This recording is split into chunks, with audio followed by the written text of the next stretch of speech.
Hello viewers, today we are going to see about impulse related to mechanical domain. So the impulse is nothing but force into time duration, force multiplied by time duration, or which is also equal to change in momentum. If I say change in momentum, it is nothing but mass into velocity, final velocity, minus mass into initial velocity. Okay. So a large force acting for a short time to produce a finite change in momentum is called an impulsive force. So once again I repeat this paragraph. A large force acting for a short time to produce a finite change in momentum is called an impulsive force. Now you see the diagram, graph, x-axis is time and y-axis is force in Newton. This is in millisecond.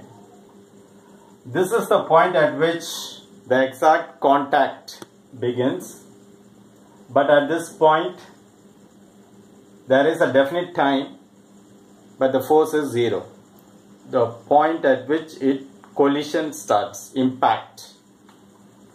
Later on it takes some time to reach maximum and then once again it comes down.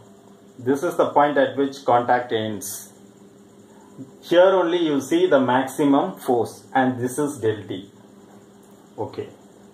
Now this is a impulse graph. So the impulse is equal to F average. You take the average value, area under the curve by length of the curve. So F average into del T will give you impulse. Now this can be said in integration format, area under the curve. So impulse is equal to integral F dot F into dt. So when F is constant, that is force is constant. Here if you see the force is varying. But if F is constant, so this is F. Now if you see in between these 2 points, F is constant. Then F multiplied by del T will give you the impulse. Okay. Now, greater time minimized the impact of force. That means if del T is very big, the impact of force is minimized.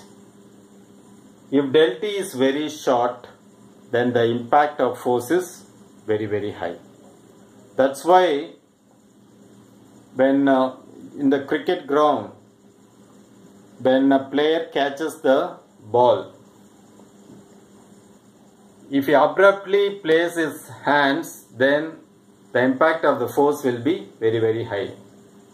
But if he allows some settling time of the ball, he catches and allows some settling time, then the impact will be less.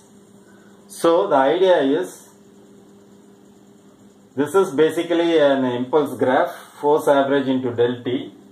If the del T is very short, then the force will be maximum. If the del T is very big, time is very big, then the force will be minimum. Okay. So that's the idea about impulse. Generally, if you throw a ball against a wall, it immediately bounces back because the contact time with the wall is very, very less, fraction of a second. So it bounces back with this almost equal to same force. This is due to the contact time, del T is very, very less. That's why the force is maximum. If you want to minimize the force, then what you have to do is, between the start of contact and the end of contact, the del T time has to be very big. So that's the basic idea of impulse. The impulse that we deal with communication circuits or electronic circuits is totally different perspective. So this is with respect to force and time. Hope you have understood the topic about impulse. What happens when del T decreases and what happens when del T increases. Thanks for watching. Nandri.